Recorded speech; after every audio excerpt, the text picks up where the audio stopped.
What do I love about writing? Oh, that's a good question. I'll tell you exactly I know exactly what I love. I love the solitariness. Anybody who knows me, and most people don't, will know that I am a recluse. I love to.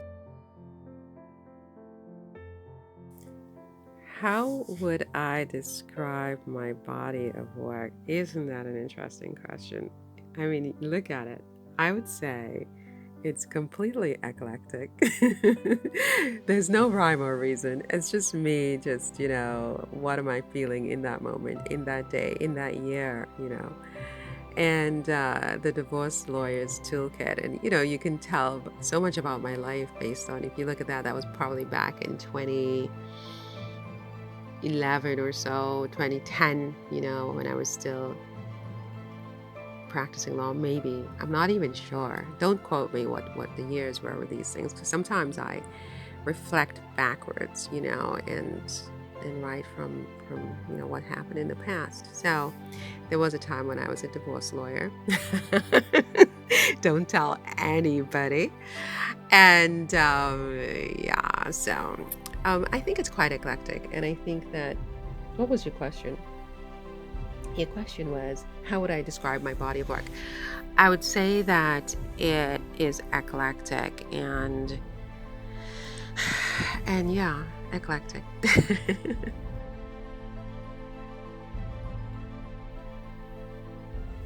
um, which is my favorite book? Oh my goodness, that's a good question. I don't know. They Were Not Slaves is the book I think I'm proudest of, because it's probably my only serious book, and a book that really required me to be a grown up and to be serious and to almost be outside of myself, and it was so emotionally rearranging.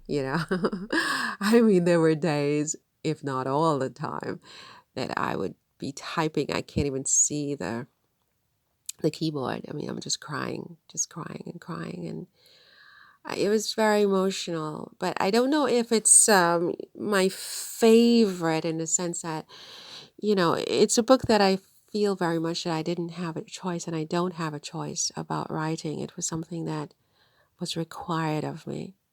And so it's a duty more than something as a favorite. I mean, I wish I didn't have to do this. I wish I didn't have to. I wish a book like this was not necessary. Okay. Seduce That Darling is a new book.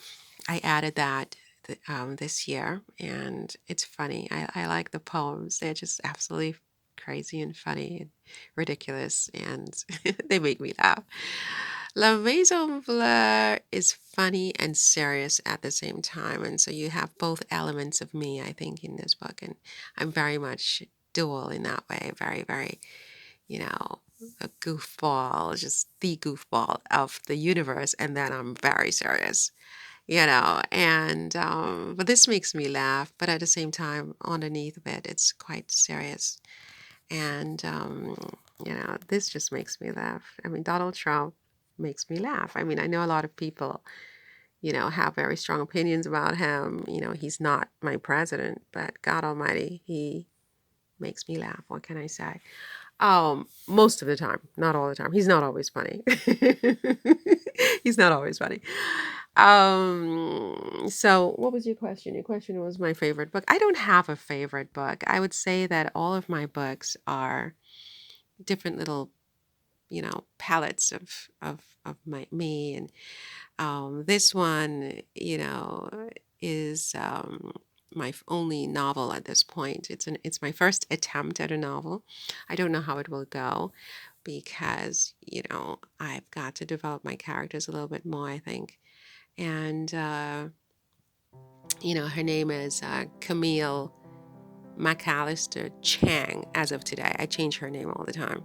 Her name is Camille McAllister Chang, and she is Asian American, living in Paris. She's an English teacher, and et cetera, et cetera. And yeah, so I don't really have a favorite. I mean, I just have this one over here. Is absolutely just. I mean, this was written back in the day. I mean, you know, I like lightness. This is definitely, interesting. This is the first few months in Paris and the first 2 or 3 months, I think. So yeah, I don't have a favorite.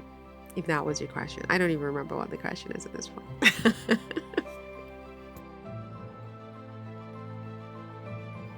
That's a good question. My work ethic. I'm not even sure if I understand that question, but I would say that when it comes to writing, I just write. I don't plan my writing. I don't, and I probably should plan it a little bit more. I write from the hip, I write from the heart, I write from the whim. And I do write a lot from my experiences. Not always. For example, this book, Camille, is definitely not my experience, even though you know, it deals with some topics with which I'm familiar. For example, she is an English teacher in Paris, and so I am an English teacher in Paris, but that's sort of where our similarities begin and end. So in terms of yeah, and I when I write it's for hours and hours, and I'm not really sure what my my work ethic is. I mean, I don't know how I would describe that, but yeah.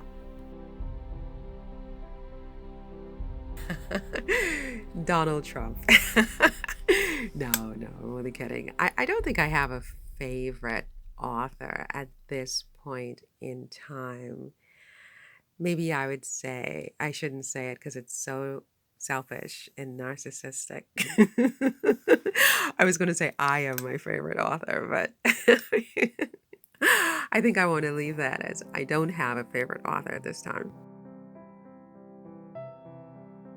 I would say definitely that I am more of a nonfiction type of girl. I mean, this book, again, Camille, which I hope to finish sometime in 2022, as early as possible in 2022, is my first novel. Everything else is sort of nonfiction. And there is some poetry. I have 2 books of poetry, Seduce That, and They Were Not Poems. And I really like Seduce That. I really like Seduce That. It amuses me to no end. I mean, I just absolutely love it. I recommend it highly, actually. Maybe that's my favorite book at this point. Not my most important book, but my favorite book because it's just funny and meant to be light. La Maison Bleu also makes me laugh, but it's very serious. There's an underlying seriousness to this book that is very serious and not funny at all. But it's funny because it's just me and my life is funny. So there you go. In the pipeline for the new year, I have about at least 3. I have La Maison Bleu Part 2, and I have a book about fashion that will be, connected to my YouTube channel, Business English Paris, and at Business English Paris. I'm not even sure if that's the handle, but I have this YouTube channel where I do little English tips for people who are learning English, and then I started doing more sort of work, outfit, fashion videos, and so I'm doing a book on that. And I'm doing a book on affirmation. So there are 3 books actively started and about 3 other books that I have the titles for, but I haven't yet started. So, voilà.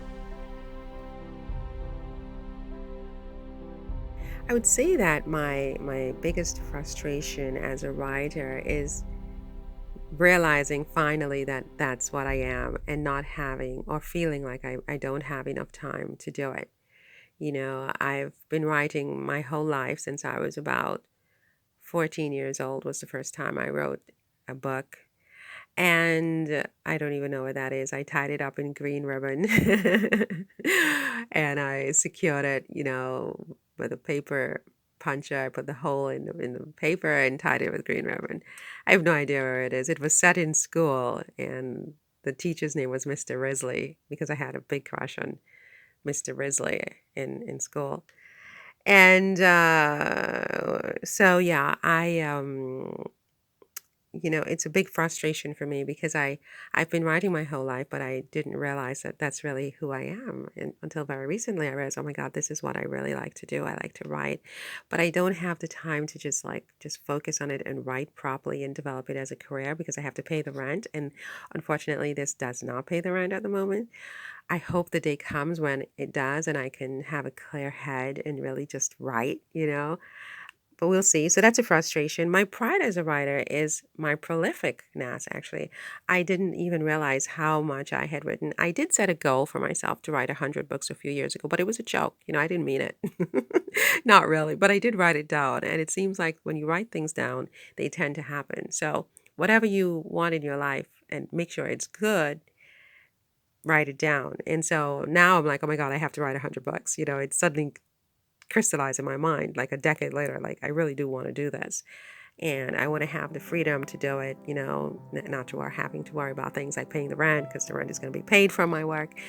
And I can just, sit and write the rest of my life. No, as I just explained, writing is not my principal career at this time. I don't have a principal career, really. I'm a woman who does not have a career, if you want to know the truth. I do work and I pay the rent with my work, but I would like for writing to be the thing that I do principally in my life. Yes. Oh my goodness. Advice for would-be authors. Just write. I mean, just don't be so afraid of, you know, no one is a better writer than you. I mean, we're all writers, we're all creators, we're all artists. Just write. Just write what's in your heart, what's in your mind, and voila. I mean, if the money comes, it comes. If it doesn't come, it doesn't come. But just write. That's what I would advise. That's what you want to do, you know?